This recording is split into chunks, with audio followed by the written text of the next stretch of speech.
Opa, professor, vai, tudo bem? É o Ale aqui, né? E eu vou apresentar agora, né, o trabalho do pré-TCC, né, que eu fiz junto com o professor Heraldo, né, foi o meu orientador de pré-TCC, e o título, né, desse pré-TCC é Educando para a Paternidade desde a Concepção, tá? Então, estudante Alexandre Dias, orientador Heraldo Riso e o professor da SUC, né, que é o senhor Wagner Moreira, tá bom? Passar para o próximo slide. Aqui foi o da capa, né? Só para exemplificar o NIP e tudo. E lendo ele, eu cheguei à conclusão que eu me perdi um pouco no meu próprio TCC, né? Então, desculpa, não tá perfeito, mas nessas férias, durante essas férias, né? Vou estudar bastante, vamos dizer assim, não é que refazer, né? Mas olhar diversos pontos, até que o professor Heraldo até pontuou para mim e tudo mais, né? Então eu vou apresentar o que eu consegui fazer até agora, no sentido de pré-TCC, mas é claro que o TCC em si vai ser diferente, né? Vai ser diferente, muito mais embasado, enfim, tá bom? Terceira parte. Então, o problema de pesquisa, o bendito problema de pesquisa, né? Quais conclusões e proposições serão apresentadas por estudantes à frente das reflexões suscitadas acerca do tema aborto na adolescência, por meio de uma sequência didática, lúdica, dialógica, né? Então, eu com esse problema de pesquisa, né, eu fico pensando, apresentar esse tema, né, esse tema tão complexo, tão sensível, né, para uma turma de oitavo ano, né, num ambiente que esses estudantes estejam estudando sobre reprodução, sobre essa questão do gênero, enfim, de a gravidez não planejada e precoce, tudo isso nesse ambiente, nesse contexto, né, abordar esse tema sobre o aborto e mais específico ainda, o abortamento na adolescência e especificando, né, o papel do homem em relação a isso, né? Mas isso não é um trabalho só para os rapazes, também os rapazes é para as moças também, é para todos os estudantes dessa turma, seja do oitavo ano, seja do segundo ano, que eu vou explicar mais à frente. A introdução eu coloquei aqui só para a gente ter alguns dados, né, e para não me muito, mas segundo a biblioteca, né, virtual do Ministério da Saúde, que está defasada, né, tentei encontrar dados mais recentes, mas não encontrei até o momento, né, mas a taxa de gestação na adolescência no Brasil, né, essa data é de 2014, né, então por isso que eu estou comentando que eu não consegui encontrar mais recente. É de 400 mil casos por ano, né, e quanto à faixa etária, 28.244 filhos de meninas entre 10 a 14 anos e entre 15 e 19 anos, 534.364 crianças. Ou seja, existe uma alta taxa, né, de gravidez não planejada e precoce.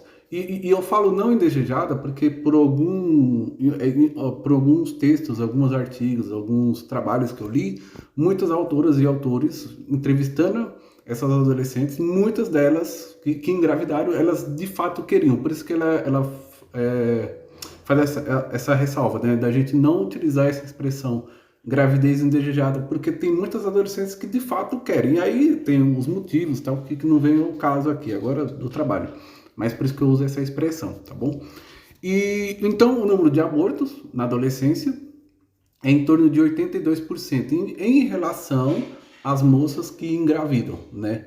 Então, isso tudo partindo de um trabalho da professora Denise, que eu vou comentar mais à frente também. Então, a cada 100 moças adolescentes, 82 recorrem ao aborto, né? Que no caso, no Brasil, só é previsto em 3 casos, né? Então, infelizmente, elas recorrem a um aborto de forma clandestina, de forma muito arriscada, né? E tendo a sua vida em risco, né? Porque tem muitos casos assim, né?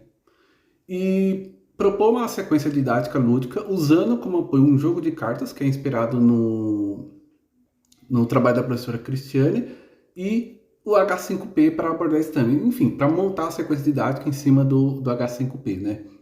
Ainda não sei detalhar ainda de forma o número de aulas, tudo. Então penso fazer isso, pensar de fato sobre isso durante essas férias. Aqui está a justificativa, né? Então, eu trouxe alguns dados aqui, né? Amparado na unidade temática, os objetos, por isso que eu comentei aqui, que é no 8º ano, tá? Que é os mecanismos reprodutivos de sexualidade e as habilidades, né? E também no 2º ano do ensino médio, pretendo também abordar esse assunto, já partindo do princípio que esses estudantes e essas estudantes já tiveram uma discussão sobre gravidez não planejada, sobre métodos contraceptivos, contra ISTs e por aí vai, né? Então fazer esse comparativo também. Aqui tem os dados e tudo mais, tá? Justificativa.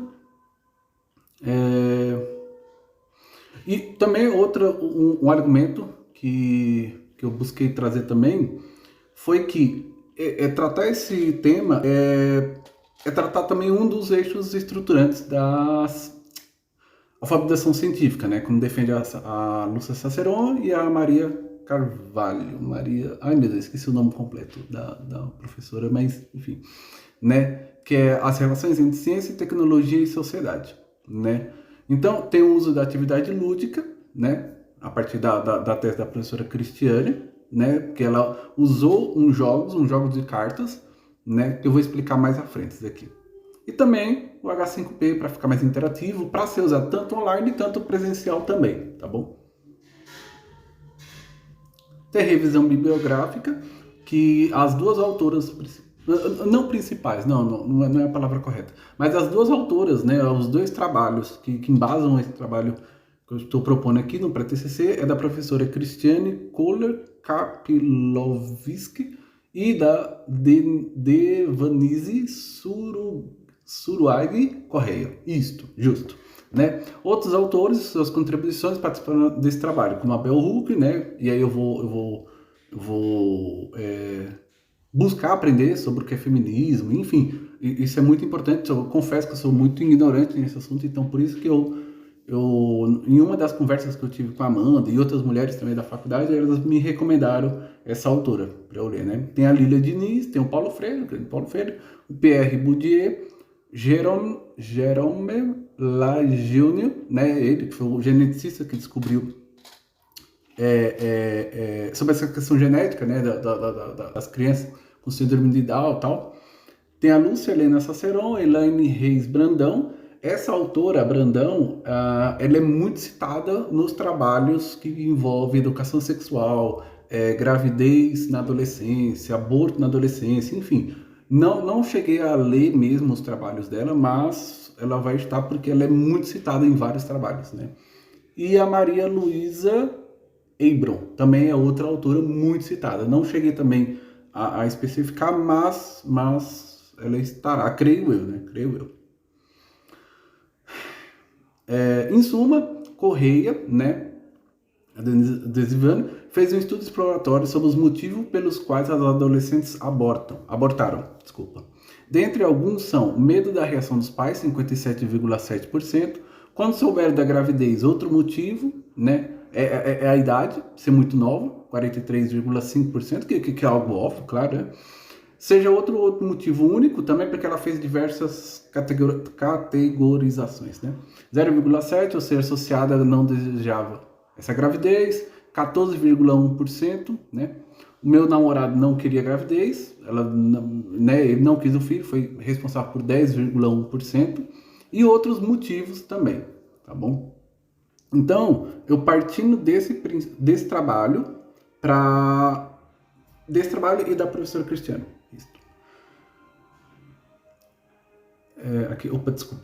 Acabei voltando.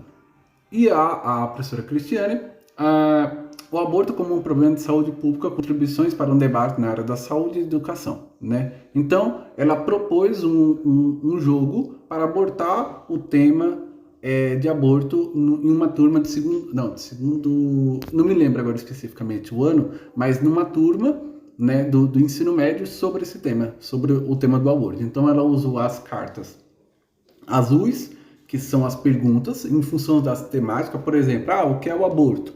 Então essa é uma pergunta, aí tem as alternativas, não, o que é o aborto não, essa não é a melhor pergunta, perdão. Vamos supor em quais casos são previstos na lei que pode haver aborto legalizado? Então, essa é uma pergunta. Aí depois tem as cartas brancas, que um dos alunos tem essa carta correspondente. Essa é a pergunta. Aí tem as alternativas. E tem a carta rosa, que é uma carta que o professor ou a professora que está aplicando essa sequência, esse jogo, poderá fazer uma pergunta ou um comentário para problematizar essa questão. Então, eu creio que essa carta rosa, né, significa problematização, significa a gente mediar esse conhecimento. Então, vou tentar construir um jogo assim durante as férias, mas não sei se eu vou conseguir. Por quê? Porque eu conversando com a professora, ela me explicou como foi o processo de elaboração do jogo, né? Ela entrevistou alunos, seja universitários, seja do ensino básico, enfim. Mas as cartas em si, as perguntas, né, para ter pelo menos como exemplo, principalmente a da carta problematizadora, ela disse que já tinha doado e não tinha como me mostrar. Então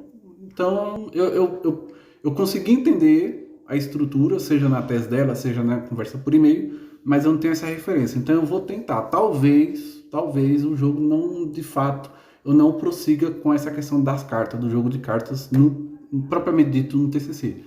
Mas vou tentar e até fevereiro eu vou ter uma resposta sobre isso. E a metodologia vai ser desenvolvida nesse trabalho numa escola pública de Guarulhos, assim pretendo, né? Em uma turma de 8º ano do ensino fundamental 2 e estudantes do segundo ano, preferencialmente do segundo ano. Por quê? Tanto a questão dos alunos de 8º ano, que já estão estudando sobre a gravidez, sobre a prevenção à gravidez não planejada e precoce, sobre os métodos contraceptivos, quanto à prevenção a AIDS, sífilis, enfim, outras doenças também contagiosas, enfim, nesse ambiente. E os alunos do segundo ano do ensino médio, seria para a gente retomar e apresentar isso para essa turma também. Até mesmo para analisar se os rapazes tomaram sua consciência em relação ao seu papel de pai à frente a uma gravidez, né? Então, fazer esse comparativo. Eu sei que não está muito claro, porque até para mim agora ficou confuso. Então, desculpa, professor. Foi nessa parte que eu cheguei à conclusão que eu perdi no meu próprio TCC, entendeu? Então, por isso que está confuso, eu sei. Mas é isso. Enfim, tem o H5P, que o senhor já conhece muito bem, né? Tem na terceira aula que eu pretendo aplicar o jogo, se caso de fato der sequência. Esse é o cronograma, então tem a pesquisa bibliográfica, né? Enfim, tudo aqui. Pretendo, e a partir do exemplo do Abner, né? Se eu fui orientador do Abner, você sabe o quanto o Abner sofreu em agosto para aplicar o TCC dele, então eu cheguei à conclusão que eu tenho que aplicar o TCC antes, no primeiro semestre, né? Vou fazer de tudo para que isso ocorra, né? Mas aí tudo vai depender de qual professor, se caso eu fizer residência, né? De qual professor que eu vou acompanhar, tem a disponibilidade dos professores também, enfim, isso para mim é muito preocupante. Ou se caso eu conseguir atribuir aulas no estado também, dependendo da turma, enfim, ainda está em aberto, ainda não tem como eu falar, mas pretendo ser no primeiro semestre até para se tiver algum problema, poder reaplicar no segundo, enfim. Tá? E essas são as referências bibliográficas, né? E aí, resumindo, falei, mas uma coisa que eu estava falando bastante com o professor Heraldo durante toda essa caminhada do pré-TCC é provocar essas reflexões, principalmente nos rapazes, né? Então, se 10% das moças, né, que foram relatadas pelo trabalho da professora Desivana, se sujeitaram, né, ao aborto, à prática do aborto, por causa dos rapazes que não quiseram ter esse filho, né? Então eu fico pensando, como eu vou abordar isso na sala de aula, né? Então, eu sei que está confuso, porque para mim agora ficou confuso também, mas eu vou corrigir. Vou estudar, isso é o meu... Esse TCC vai sair, não sei como ainda, mas ele vai sair. Vou estudar, vou aproveitar essas férias, até para clarear para mim mesmo também, né, sobre tudo isso. Enfim, é isso. E até mais. Obrigado. Deu 14 minutos e 50, ó, quase 15, professor. Tchau, tchau, professor. Obrigado pela compreensão e desculpa pela demora também.